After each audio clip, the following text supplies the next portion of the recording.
इतने सारे क्वेश्चंस आ रहे हैं सीएफए कोर्स के बारे में, इंस्टाग्राम पे, यूट्यूब पे, लिंक्डइन पे, so many students asking the same questions even in the boot camps that we are doing. It's very important to address all these common questions.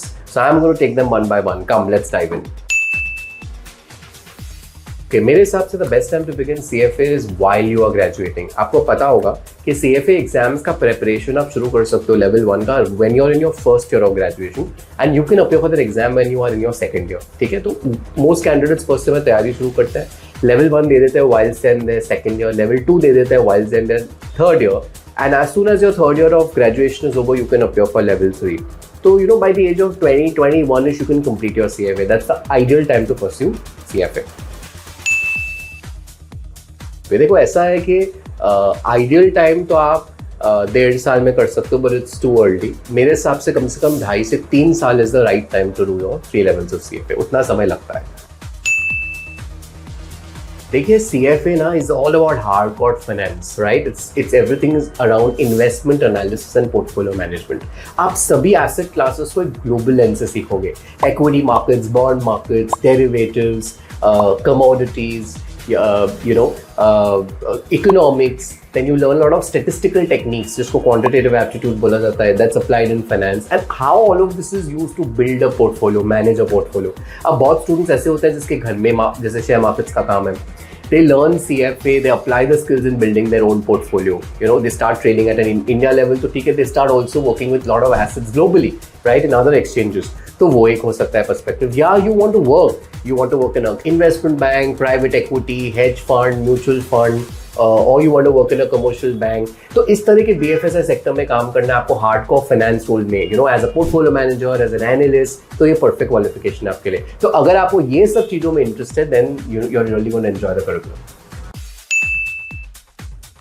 जैसे मैंने अभी लास्ट क्वेश्चन में ही आंसर किया, you can get jobs as an analyst, as an investment banker, as a portfolio manager, इस तरह के jobs आप एक्सपेक्ट कर सकते हो अक्रॉस द BFSI.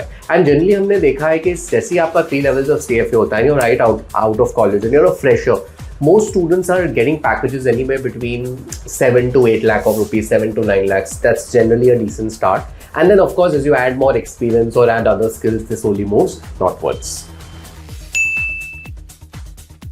यार both are not comparable. CFA and MBA दोनों अलग है, दोनों के गोल्स अलग है, दोनों का टाइमिंग अलग है. CFA किया जाता है whilst you're graduating, ठीक है, उसका गोल बहुत क्लियर है. It's hardcore deep technical skills in these various subjects that I already spoke about, जैसे equity markets, fixed income, derivatives, alternative investments, portfolio management, ये सब चीज़ पे आपका डीप एक्सपर्टीज बनेगा. MBA होता है आपके ग्रेजुएशन के बाद, where you actually go to a B school, and the focus of MBA is more of management and administration.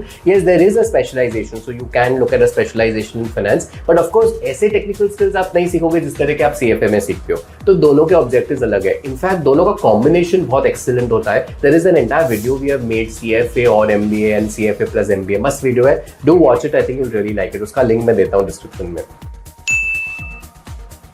So you can actually take any undergrad course. आप BCom कर सकते हो, BCom in accounting and finance, BCom honors जिसको बोला जाता है वो कर सकते हो. बहुत बच्चे BBA के साथ CFA करते हैं, BMS मैनेजमेंट स्टडीज के साथ. तो डिपेंडिंग ऑन योर यूनिवर्सिटी, आपके जो यूनिवर्सिटी करिकुलम कोर्सेज ऑफर कर सकता है, you can club it up with any course, there is no problem.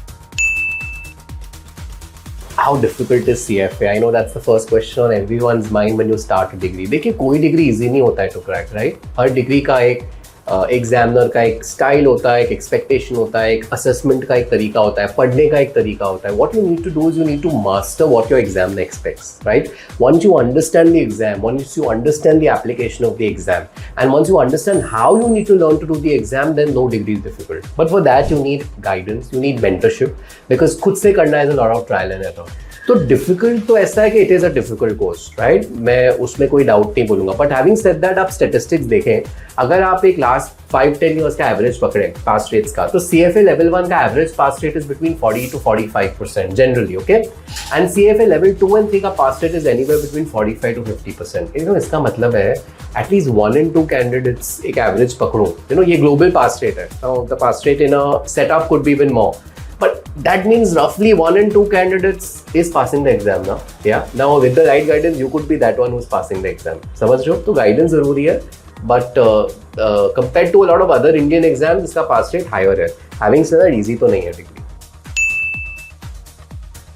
See, I'll tell you the advantage of coaching or advantage of mentorship in any global qualification. See, her global exam ना बहुत अलग होता है. सबसे पहले वो exam online होता है. Secondly, बहुत application based होता है. तीसरा, examiner का एक expectation है जो आपको समझना बहुत जरूरी है. तो मेरे को ऐसा लगता है कि when you take any kind of guidance, mentorship, coaching as you may call it, आप trial and error reduce कर देते हो. You don't make mistakes and learn because somebody is already telling you those mistakes. सबसे पहले, okay? Secondly, some parts of the content is really tough and you need an expert to give you real world understanding कि भाई reality में होता कैसे है, right? तो वहाँ पे आपको coaching की जरूरत पड़ती है. So I think a coach really helps you do the program as efficiently as possible and fills up all the places where the textbook is not enough. दो पार्ट्स है, ठीक है. One is what you pay the institute which is your registration fee and your level 1, 2 and 3 exam fee which is in US dollars and 2 is what you would let's say pay a coach in your local currency. India में मैं दोनों का cost add कर दूं तो रफली 4.5 lakhs का करीब इन्वेस्टमेंट होता है ओवरऑल. हैविंग सेड दिस, इसको आपको पूरा एक साथ नहीं पे करना है, इसको लेवल वाइज पे करना है. Number 2, lot of students level 2 या level 3 में they definitely pick up some internships which helps you fund the course. CFA Institute is one of those only professional bodies जो कुछ candidates को scholarships भी देता है. हाँ, कितना scholarship मिलेगा या नहीं मिलेगा, किसको मिलता है, ये सब public domain में information नहीं है. Having said that, there is a process, you can at least apply it and you can try your luck out if you are a part of that pool that they want to give. You may get scholarships जिससे आपका course काफी fees कम हो सकता है, ठीक है. तो इस तरीके से सिस्टमैटिकली प्लान करेंगे तो I think it's doable. I hope I have answered most of the questions. लेकिन और भी क्वेश्चंस हो तो I am super excited to answer them. फिर लिखिए on the synthesis learning platform. We will come back with another video. Until then, good luck.